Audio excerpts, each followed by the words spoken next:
अब सुनो आखिरी बातें अर्ज कर रहा हूं।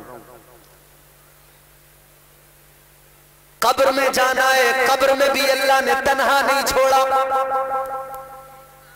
अच्छा, कब्र एक छोटी सी जगह है, या बड़े बड़े तुमने घर बना लिए, बड़े बड़े महल बना लिए, एयर कंडीशन मकानात, मगर कभी कभी एक लम्हे के लिए यूं सीने पे हाथ रख के सोचा करो कि मुझे कब्र में जाना है, मरना है आखिर मुझे, चाहे जो कर लो दुनिया में, लेकिन मरना जरूर है।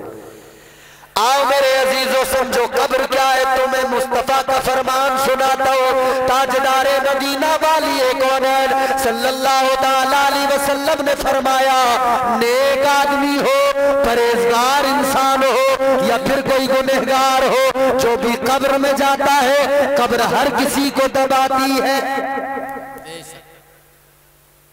समझ रहे हो? अरे गर्दनी हिला के बता दो।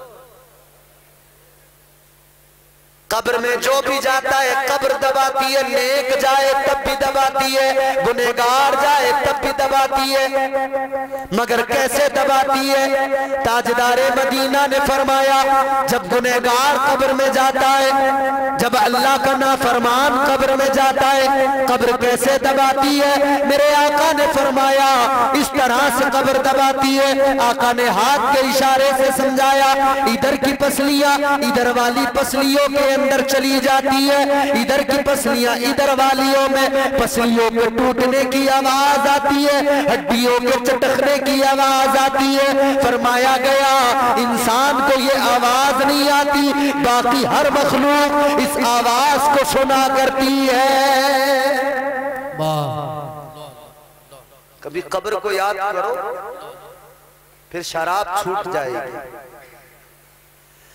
कब्र में जाना है, कब्र कैसी मंजिल है। हजरत उस्मान गनी रज़ी अल्लाह ताला अन्हु कब्रिस्तान गए, एक कब्र के करीब खड़े हुए, रोने लगे, इतना रो कि दाढ़ी मुबारक आंसुओं से तर हो गई। किसी ने कहा, आप क्यों रो रहे हैं? आपको तो अल्लाह के नबी ने जन्नती कह दिया है। हजरत उस्मान गनी फरमाते हैं, इसलिए रो रहा हूँ कि ये कब्र जो है आखिरत की मंजिलों में पहली मंजिल कब्र है। जो यहाँ कामयाब हो गया वो हश्र में कामयाब है, और जो यहाँ नाकाम रहा वो हश्र में भी नाकाम रहेगा। ये कब्र गुनहगार कब्र में गया, कब्र ने दबाया, इधर की पसलियां इधर घुस गई, इधर की पसलियां इधर वालियों में घुस गई। लेकिन सुनो, ये तो कब्र ने गुनहगार को दबाया। अब वो इंसान जो नेक है, वो जो परहेजगार है, वो जो अल्लाह तबारक व तआला का कुर्ब हासिल कर ले, वो कब्र में गया, कब्र उसे भी दबाती है। मगर क्या अंदाज है? फिर कब्र के दबाने का अंदाज क्या है?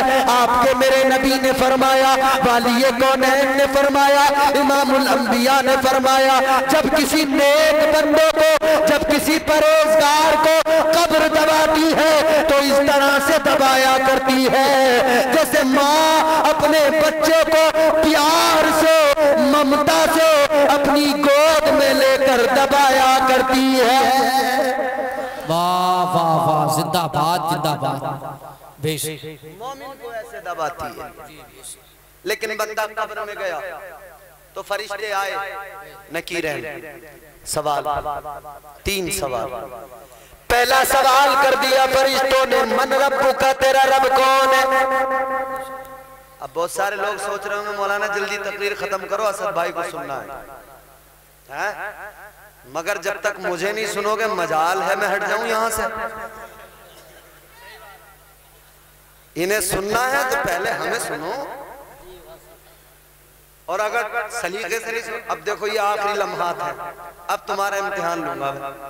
अब अगर तुमने मुझे सलीके से नहीं सुना तो असद भाई तो बैठे हैं, चाहे बाद में इनके पैर दबाने पड़ जाए थोड़ी देर में, मगर तुम्हें जरूर सबक सिखाऊंगा। जोर से बोलो सुभान अल्लाह, सुभान अल्लाह। बेशक जिनकी माओ ने घुट्टी में मोहब्बत रसूल दी है वो हाथ उठा के कहते हैं या रसूल अल्लाह, या रसूल अल्लाह। क्या बात है, सुभान अल्लाह।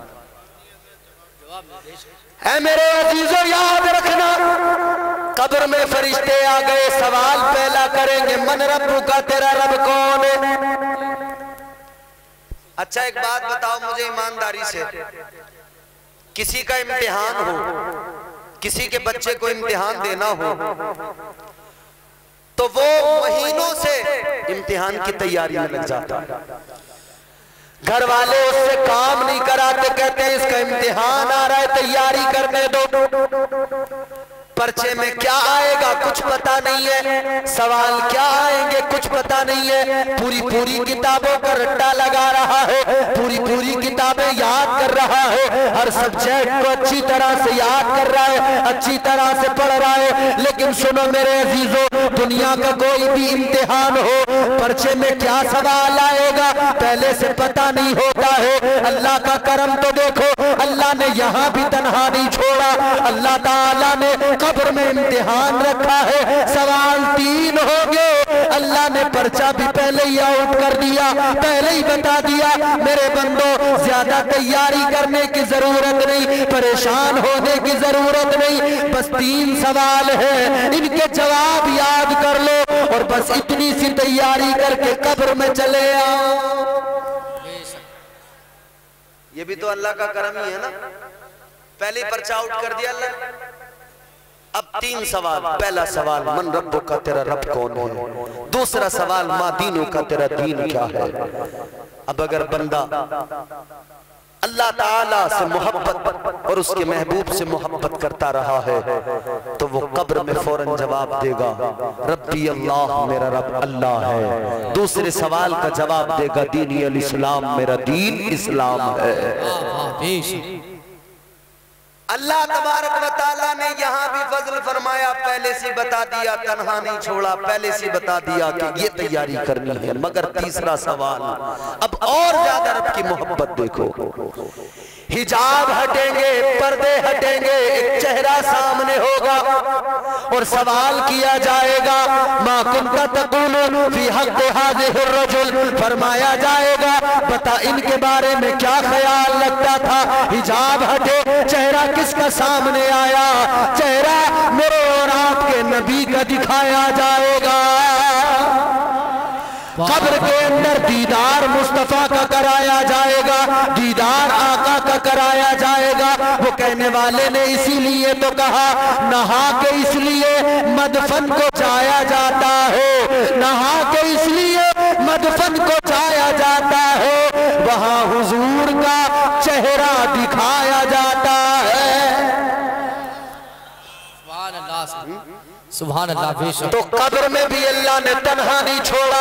अगर दुनिया में आका से मोहब्बत की, अगर दुनिया में आका से प्यार किया, बंदा देखेगा मचल उठेगा, बंदा देखेगा तड़प उठेगा और मचल के कहेगा ये तो मेरे आका है, ये तो मेरे मौला है, ये तो मेरे मलजा है, ये तो मेरे दाता है, ये कायनात के वाली है, ये इमामुल अंबिया है। अल्लाहु अकबर कबीरा। जब आका को देखेगा बंदा तो कब्र में उसकी हुजूर जब मुस्कुराएंगे, कब्र में उजाला हो जाएगा, कब्र में नूर आ जाएगा, कब्र में रोशनी आ जाएगी। अल्लाह ने तो कब्र में भी तन्हा नहीं छोड़ा, इतना प्यार किया कि कब्र में अल्लाह ने अपने महबूब को भेज दिया।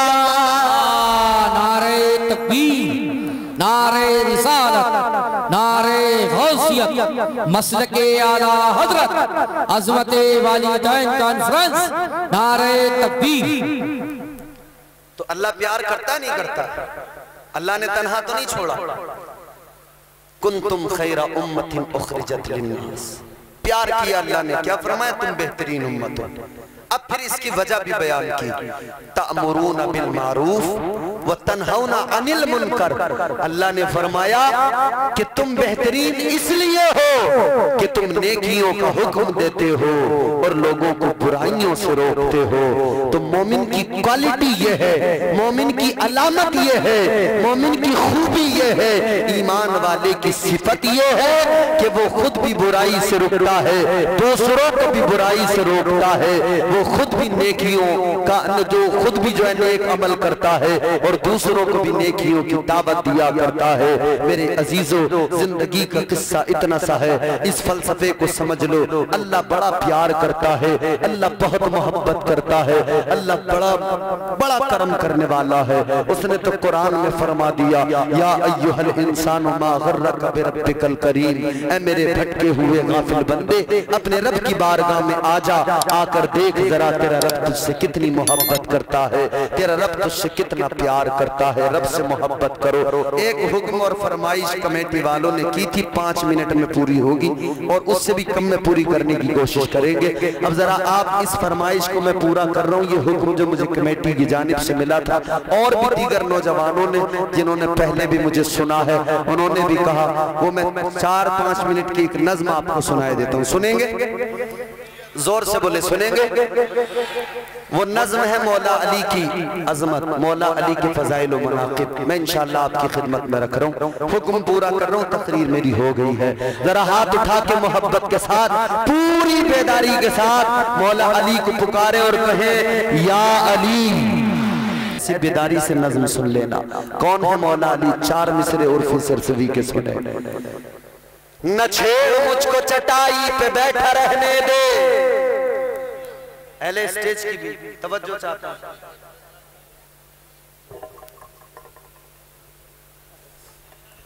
तमामी हजरात से मेरी गुजारिश है, जो जहां बैठा है वो वहीं बैठा रहे, क्योंकि नबीर आला हजरत नवासे सरकार अमीन शरीयत हुजूर अदनान मियाँ साहिब किबला की आमद मिंबर शरीफ पर हो रही है। जितने भी कमेटी के लोग हैं, मैं उनसे गुजारिश करूंगा। चलिए इंशाअल्लाह फिर कभी मौका मिला तो हम आगे फिर आपकी खिदमत करेंगे। हजरत तशरीफ अभी सुना दीजिए। तमामी हजरात से मेरी गुजारिश है, जो जहां बैठे हैं वो बैठ जाए। इस्तकबाल जो करना है वो मिंबर शरीफ पर बैठने वाले तमाम उलमा और शोरा करेंगे। लिहाजा मैं कमेटी वालों से भी गुजारिश करूंगा कि हजरत को मिंबर शरीफ पर लाएं और कोई भी शख्स हजरत से मुसाफा ना करे। आपका जलसा बहुत कामयाब है। हजरत तशरीफ ला रहे हैं, हजरत अल्लामा मुफ्ती इम्तियाज बरकाती साहब किबला